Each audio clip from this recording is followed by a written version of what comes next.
Song for Leaving, not to be confused with I'm Gonna Leave or Leaving the Blues Behind, other songs that I've written. Every now and again, I think we all get up that itch, that urge to get up and get going and get gone. Don't even matter where, really. Just get out there and explore new sights, get a change of scenery, see what the journey has in store for us. Maybe we're running away from something, who knows? Maybe we're trying to get back to somewhere. Anyway, this song is kind of like that, and I hope you like it.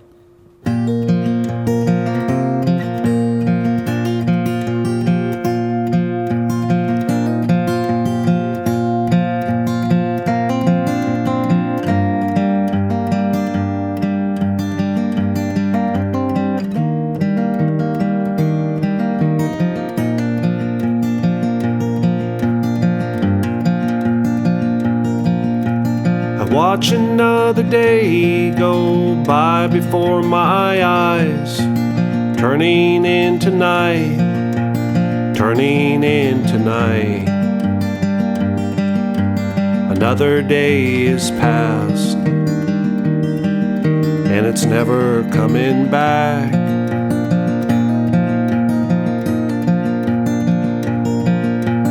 River carves its way and runs to the sea. It could not wait for me. It could not wait for me. I'm left behind,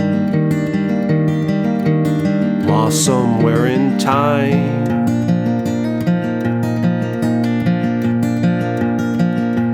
If I knew the way, you know I'd leave today and come running back at the speed of light, traveling back in time. But what would it change, if anything at all?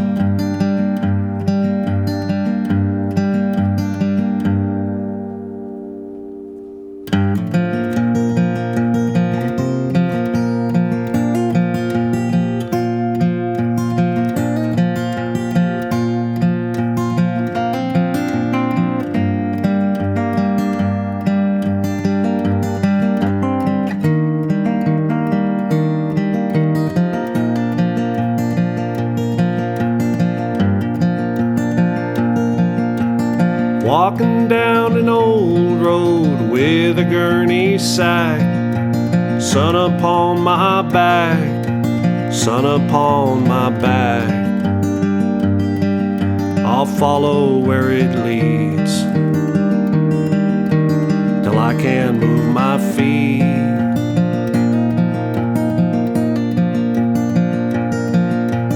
Drifting on the wind out where the highway bends, I can see no end, I can see no end. Nothing ever dies over on the other side.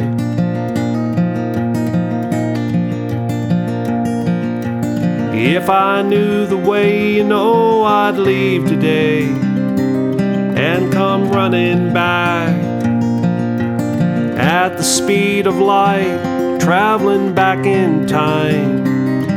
But what would it change, if anything at all?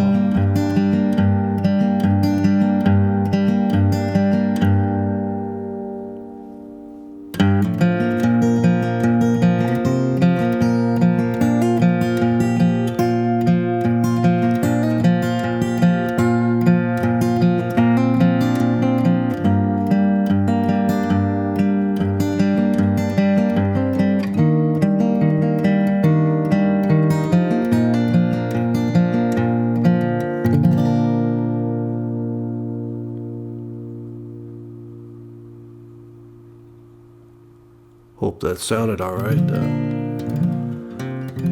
I got me an earpiece, a hearing aid. I've actually had it for a long time, about 20 years. I just never really much used it until just recently for recording music.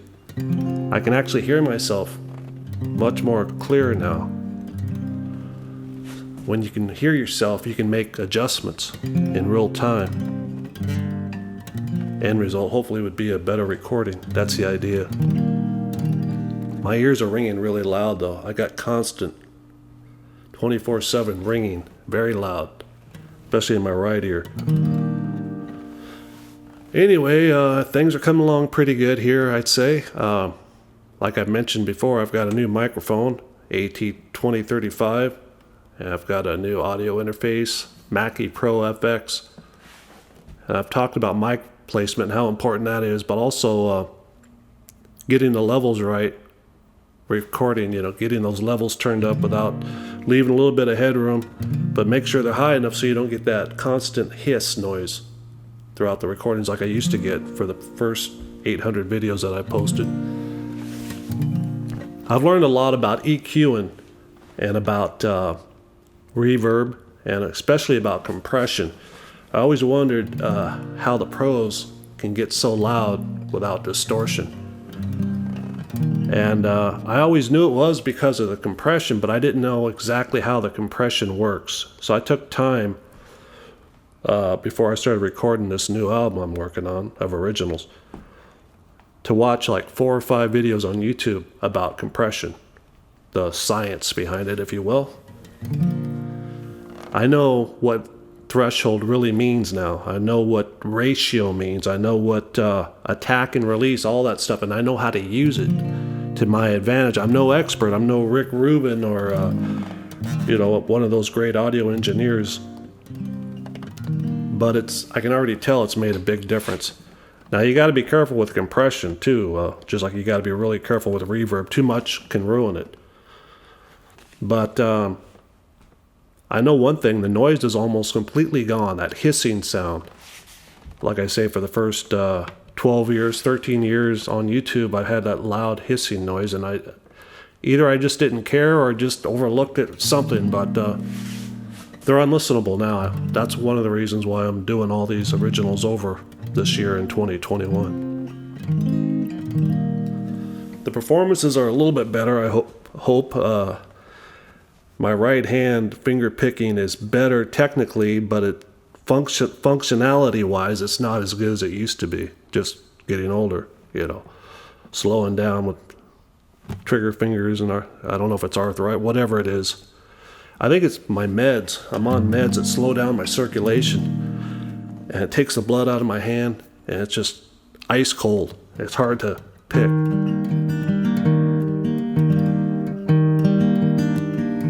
Turn on the fireplace or the blower because that sound will show up in the recordings. But anyway, thanks for watching, everybody, and I'll get back to the folk songs eventually, second half of this year probably,